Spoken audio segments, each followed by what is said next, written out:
So HTML CSS and JavaScript আমরা এর আগের অনেকগুলো টিউটোরিয়ালেই এগুলো নিয়ে কথা বলেছি। এই ফাইলগুলো সবসময়ই ট্রান্সফার করেছি, বাট অ্যাকচুয়ালি এগুলো নিয়ে একটু এখন কথা বলি অ্যাকচুয়ালি ফাইলগুলো কী।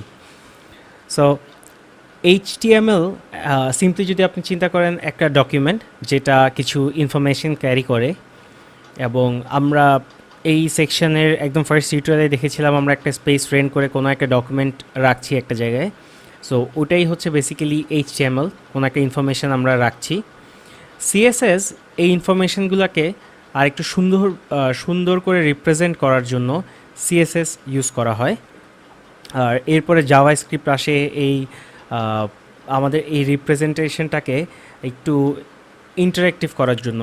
যদিও এই জিনিসটা এখন আর একটুতে নেই, এখন অনেক বেশি ইন্টারেক্টিভ হয়ে গেছে। এখন সব কিছুই সব ওয়েবসাইটে দেখবেন অনেক বেশি ইন্টারেক্টিভ, এবং হিউম্যান ইন্টারাকশন বাড়ানোর জন্য যত যা করা লাগছে তাই করছে।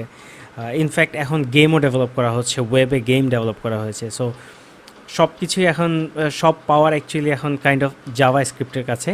বাট অ্যাকচুয়ালি ভেতরে যেটা হয়, জাভাস্ক্রিপ্ট ডাইনামিক্যালি HTML বা CSS জেনারেট করে। সো একদম বেসিক একটা এক্সাম্পল আবার দিয়ে দেই। সো এটা হচ্ছে একটা গাড়ি যেটার স্কেলিটন আছে। সো মেইনলি কিন্তু এটা কাজ করবে, যদি চিন্তা করেন গাড়িটা কাজ করবে। সো এটা হচ্ছে আমার HTML, বাট গাড়িটা সুন্দর না দেখতে। সো গাড়িটাকে যখন আমি কালারফুল বানাবো, ডিজাইন দিব, দেখতে সুন্দর লাগবে, তখন হচ্ছে অ্যাকচুয়ালি আমরা এটাতে CSS অ্যাড করলাম। এবং থার্ডে যখন জাভাস্ক্রিপ্ট অ্যাড করব, আমরা বেসিক্যালি গাড়িটা দিয়ে ইন্টারাকশন বা কোনো একটা কাজ করাচ্ছি। সো এটা হচ্ছে ওয়ার্ল্ডের ফার্স্ট ওয়েবসাইট, সিম্পলি একটা HTML দিয়ে বানানো।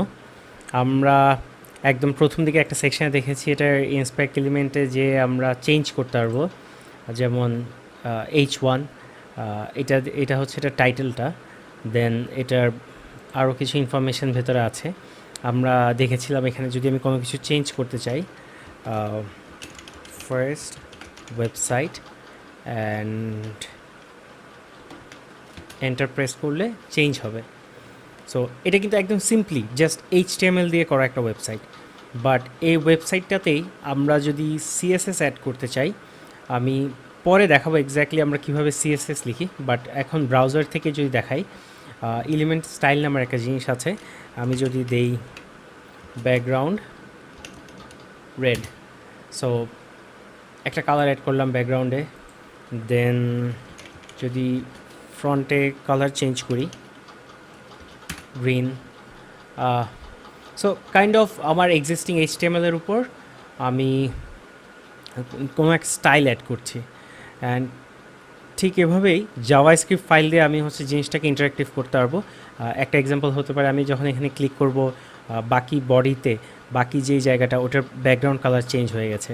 আমরা পরে টিউটোরিয়ালগুলোতে সেটা দেখব। সো এই টিউটোরিয়ালটা এই পর্যন্তই, ধন্যবাদ।